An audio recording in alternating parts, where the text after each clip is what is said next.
About 15,000 people gathered in Cape Town at the weekend for the Global Cannabis March. The legalization of cannabis in South Africa has been in the spotlight, with many taking to social media sites using the hashtag #DagaDebate to call for the drug to be decriminalized. More recently, roundtable discussions held by government, the Central Drug Authority and other stakeholders have also furthered the debate. In the rest of the world, the legalization of cannabis is fast gaining momentum, with the conservative state of Texas in the US the latest to move to legalize cannabis. Last week, the nation of Ecuador put forward a plan to decriminalize all narcotics after the UN admitted that the war on drugs has failed. Joining us today to tell us what the impact of our own discussions on cannabis have and will be is the Deputy Chairperson of the Central Drug Authority, Mr. David Bayever, and in Durban we are joined by the head of the National Cannabis Working Group, Andre Duplessis. Gentlemen, thank you for joining us today. Good morning. David, you are in studio with me, but I want the reaction of both of you, please, just to this big march that we saw over the weekend. 15,000 people, really, that is a lot of people, you know, calling for all forms of cannabis in South Africa to be decriminalized. What is your take as the Central Drug Authority when you see those numbers come out in support of this cause? Clearly, from the Central Drug Authority's perspective, we are very aware of the fact that this is something that needs to be investigated and needs to be investigated very, very seriously, recognizing that this is a trend that is taking place not only in South Africa but internationally. We've seen the issues that have occurred in other parts of the world as well, and we need to look at it in terms of our perspective, in terms of what is going to be best for our own country. So clearly, we know that there is a move to look at the decriminalization, as well as the fact that we are looking at the medicinal use. And all of those issues are something that the CDA is quite prepared and willing to negotiate, and that was the reason for initiating the first debate on the medicinal use of cannabis. Yeah. Andre, then if I can ask you, we see this move gaining momentum across the world. I mean, how long is it going to take for South Africa? What are your views on this, also looking at this march from the weekend? Well, the march is not alone in the planet. There was 800 cities around the globe that participated. In Mexico City, there was 150,000. In Medellin, Colombia, 120,000. And it carries on like that. New York was large, Paris, Rome, Italy, they were all large. Clearly, the world is much more advised with regard to cannabis than, unfortunately, the CDA and the Department of Social Development put forward at the roundtable. At the roundtable, clearly there was an agenda and a path that was being set. The third person to talk, for example, was a teenage self-confessed drug addict. And I found this very sad, because other guests that were invited to talk at the roundtable were, in fact, doctors and professors and psychologists that combined have 4 or 5 times the life experience than the teenager that was given the floor. David, if I can get your reaction to what we saw being discussed at the roundtable discussion. I know, as Andrew has raised, he had some concerns of who was invited to talk. What was the main purpose of it? And from the CDA's side, what do you think that you managed to achieve? I think that we must be very aware of the fact that the roundtable that was held was to look at one particular issue only. This is a very, very complex and a very large debate that needs to take place, and we can only do it in small chunks. The first issue that we looked at was the medicinal use of cannabis, and whether there was reason for us to look at allowing people to use medicinal use of cannabis for health reasons. And clearly what came out of that was the fact that, yes, there are incidents where there have been reported advantages, but there are also instances where there is a tremendous amount of risk attached to it. And we need to now discern exactly what is going to be the best in the way forward for our South African population. Recognizing the fact that, yes, in other parts of the world it has been allowed, we are looking at the evidence that is now being produced based on the type of approaches that have been adopted elsewhere, and to see whether it actually matches our own requirements. We've got to be very, very careful about the fact that we are not talking about, at this stage, the decriminalization or legalization of cannabis, which is a further debate that is going to be taking place. So the roundtable, the initiation of this debate, was started with the medicinal use of cannabis only. So all of the other issues were side issues, and clearly we're going to be coming back to all of that because this is a very convoluted issue that needs to be looked at in depth, and we can only do it by dealing with one issue at a time. So clearly there will be further debates taking place. Andre, are you then saying then as the Cannabis Working Group, you are not going to be happy with this being such a long, drawn-out process? Well, I understand the process, and the Central Drug Authority is mandated by the Parliamentary Committee on Health to have these roundtable discussions.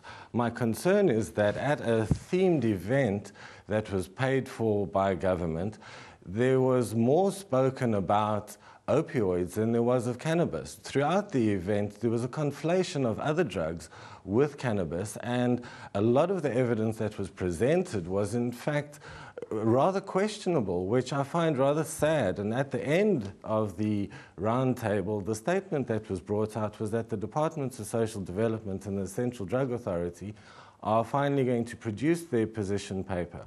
We presented a cannabis position paper to them in 2013, and yet at the conference, none of that was even made available or presented.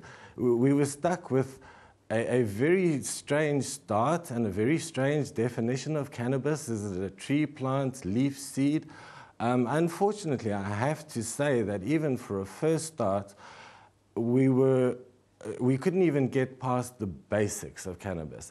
And I think it is a sad showing that so much money was spent and that we hadn't even passed the first part of cannabis. Is it a plant? Is it a tree? Is it a leaf? Is it a seed? That's very unfortunate. I don't think we're moving fast enough. If you compare us to New York, for example, that is forging ahead with business, and in the earlier instance we saw Dear Musi Mayamani's cousin is unemployed. In New York, you would have a job, and it's unfortunate that here in South Africa, those people that you see marching in Cape Town and clearly have access to cannabis in Cape Town, the discussion of medicinal only or this only, the horse is bolted. There it goes, out the stable, it's gone. To now try break this cannabis discussion down into neat little pocket-size issues is not actually grasping the nettle and dealing with cannabis, the plant in its entirety, and in the reality as you see on your TV screen right now, it is in South Africa. People have access to cannabis, they use it, they work it despite it being a Schedule 7 substance. And in all the marches around the world, nobody dropped dead at any of the marches. There was no violence, there was no aggression at any of these marches. So all these harms that keep being brought up again and again and again, they ring hollow. And you know what? These people marching know that they ring hollow. So, I don't know what to say about that. But I wasn't impressed with the roundtable, and I'm concerned that the conclusion drawn by the roundtable might actually, this is the thing that's going to inform the Parliamentary Health Committee, and they did a bad job to start with. Okay, well, Peter, if I can come back to you, we cannot forget that government is involved currently with these discussions, the Department of Social Development. I know that at some stage we're going to have to invite them to the show to actually talk to them directly, but the CDA has been talking to them quite a lot. Where are they in terms of what they feel needs to be done? How urgently is this matter to them?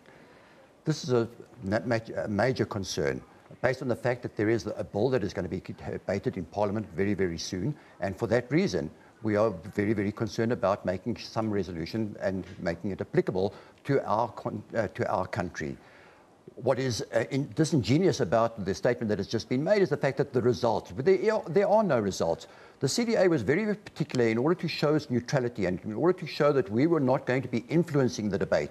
We employed the services of the Health Science Research Council through researchers to actually draw up, as a result of the debate that was taking place, what conclusions were then to be arrived at.